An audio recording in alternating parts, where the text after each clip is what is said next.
Hello and welcome to Voices Unveiled, an audio podcast from Women for Biodiversity, where we share women's stories from different corners of the world. I'm your host, Sumina. The climate crisis is a human rights crisis, but its impact is not felt equally. Too often, women and girls in the most vulnerable communities bear the heaviest burden. So how can we use human rights frameworks to fight back against this gendered inequality? In this Human Rights Day special episode, we sit down with Professor Elisa Morgera to discuss what meaningful participation for women truly looks like in the global fight for gender equity.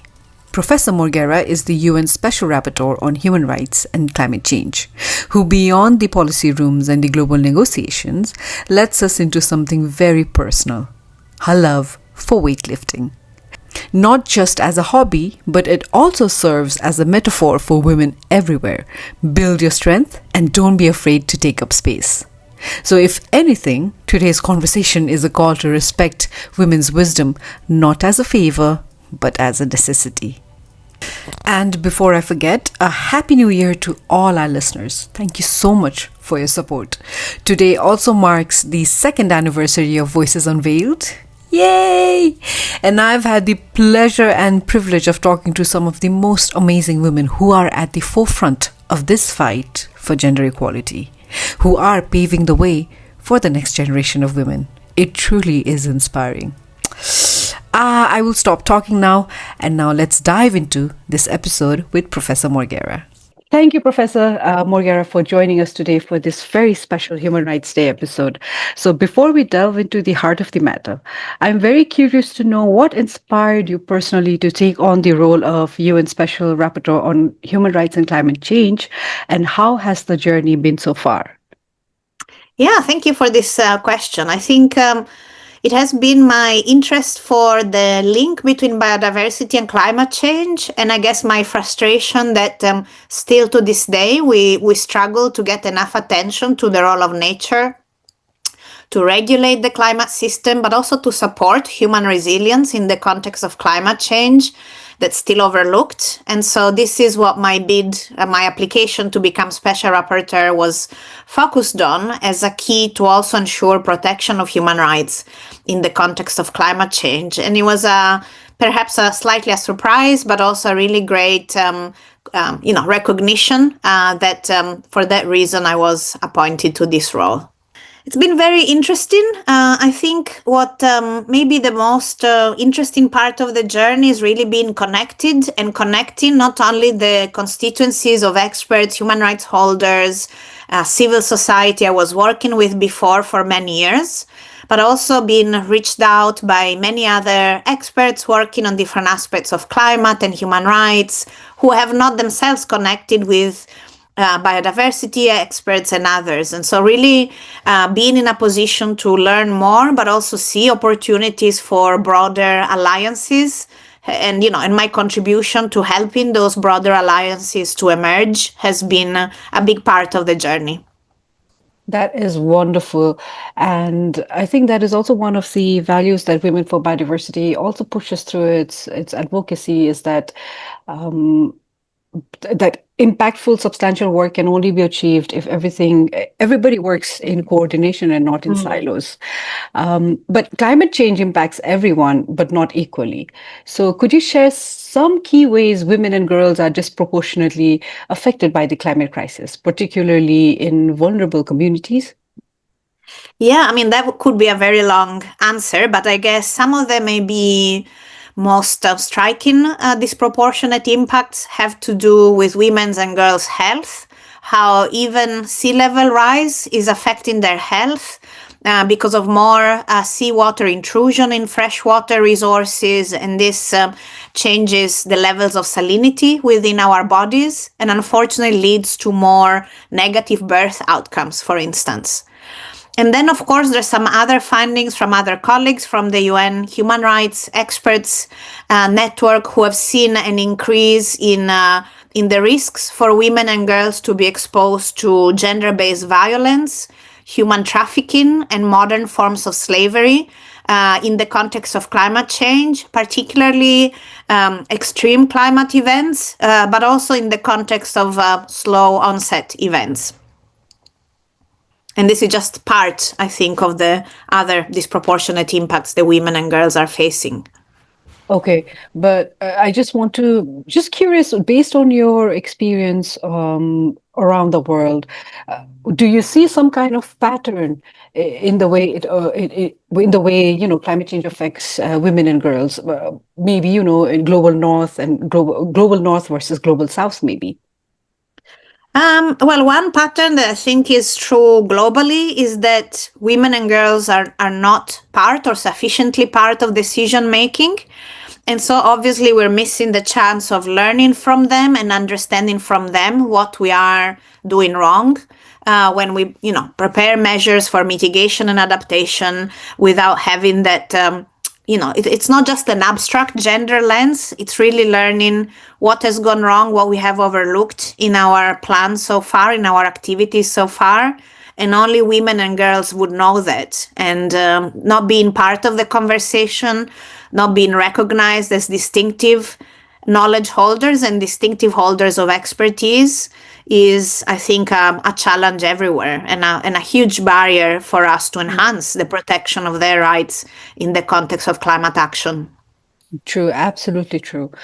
But along with being the UN Special Rapporteur on Human Rights and Climate, you are also a distinguished professor of global environmental law, and you have published extensively on human rights and the environment. So, how do you see human rights frameworks help address the gendered impacts of climate change? And maybe could you share with us about how these frameworks have been effective? Yeah, so I think what I've learned also from the work of many other rapporteurs, and I'm trying to include in my own, is that human rights experts develop very innovative evidence. So a body of evidence about the lived experiences of human rights holders who are most affected by climate change. And it is through that understanding of what's happening on the ground that we get the deep sense of disproportionate impacts, but equally also a very deep understanding of the systemic roots to that disproportionate impacts and what needs to change more systemically for us to prevent further foreseeable disproportionate impacts. But unfortunately, when we think about human rights, we don't think as human rights as evidence. We think about norms, about additional requirements for authorities. And I think that's a missed opportunity to understand that human rights contribute to the knowledge base on which then more human rights-based decisions can be taken. And through that, more effective decisions for mitigation, for adaptation, for loss and damage can be taken. Okay, so I don't know whether I have missed this in your answer, but would you be able to share with us some kind of example about how these frameworks have been effective? Yeah, well, it's always difficult to find a perfect example, but I think in as far as we're understanding, for instance, the increased work of caring by women and girls, we understand this may be better in the context of access to water in areas that are significantly impacted by climate change and what it means for women and girls to be exposed to longer travel times to water, further also hardship and sometimes more exposure to extreme heat, more also mental health toll, and what this means sometimes for girls to have to abandon education, for instance, or be more at risk of gender-based violence. I think this has been heard and there is more integration of that in some adaptation plans. But it still, I think, remains very patchy, and I can't think off the top of my head of a great example. Sorry. No, because I'm also asking, I think, a very broad question as well. So, but it's always nice to have, I mean, I don't get to speak with experts often, so I'd like to pick their brains whenever I can. So, Yeah, no, that's great. okay, so moving on. So we often hear about the need for women's participation in climate negotiations and decision making. So from your perspective and experience, what does meaningful participation actually look like? So I think first of all, we need to start by asking women and girls that question. What would be good conditions for them and what would be not good conditions? And I find that always asking the slightly hard but crucial question, what did not work out for you when you were not, when you were not included at all, or maybe you were invited to a decision-making space and yet you couldn't quite express yourself or you couldn't quite make an impact on the decision as you were expecting. We need, that's the key learning about doing things better. We need to ask and be willing to learn to what went wrong. I know that in some settings it makes sense to have some conversations separately with women and girls so that they can feel more comfortable and have, also a different kind of culture of speaking. In other settings, it's about also building the capacity of men and others to be aware of how we can support a gender equitable conversation. But I think crucially, it's about like an underlying recognition that girls and women's experiences also mean that they have a distinctive knowledge and understanding of the issues. It's not just about hearing everyone, is understanding that from their perspectives and their knowledge, we may need to challenge some dominating ideas and assumptions. And so creating a space where challenging assumptions is welcome and where people are aware that they will have to, think on their feet, not just hold on to their preconceived ideas, but be open to change their mind as part of the conversation. Professor Morgera, you have raised an excellent point, and I don't think I've ever heard anybody talk about this, is actually asking women and girls what did not work for for them. I don't think I've heard anybody say this. This is the first time for me as well, and it's quite fascinating, and I feel like it's the right approach as well. Yeah. So moving on. So working on climate and human rights can be emotionally heavy. So how do you stay grounded and hopeful despite the challenges? It is a very important question, and I ask myself that, and I'm asked and ask also to others how they do it. We really have to look after ourselves and each other, because truly the stories and the testimonies that are shared with me just give me really deep sadness of where we are and how we're violating human rights, even when we're taking action that on the surface should be helpful climate action, not to mention, all the examples of inaction and obstruction. So we have to make sure we think about mental health and we think about practices of hope and resilience. Partly, I think each of us has to find their own ways. For me, it's a combination of making art and also playing sports that really helps me to keep a balance and be happy in my body and happy in my mind. But I think in conversations, also in decision-making spaces, it's making space for practices of kindness, practices of rest, creating spaces where we're not just hyper-rational and hyper argumentative, but we allow people to express their feelings, including express grief for the situation, and find also practices of joy. So we can discuss very deeply, very difficult issues through art-based methods, through play-based methods. I've been arguing for a while now that we should all use children-centered methodologies that are very joyful and creative, because there's no reason why we should be sad when we do deep, meaningful work. We could also be happy, and that actually may help with our imagination, our empathy, our, enlightening all our cognitive capacities. So these are just some ideas. I know, and these are like really good ideas as well, and one that really speaks from one human to another, because it's a very emotionally taxing area. And it's very interesting that you pointed out about joyful work, because that was also one of the principles that came out from 6 case studies that we did last year on women-led restoration. So they had this across 6 case studies.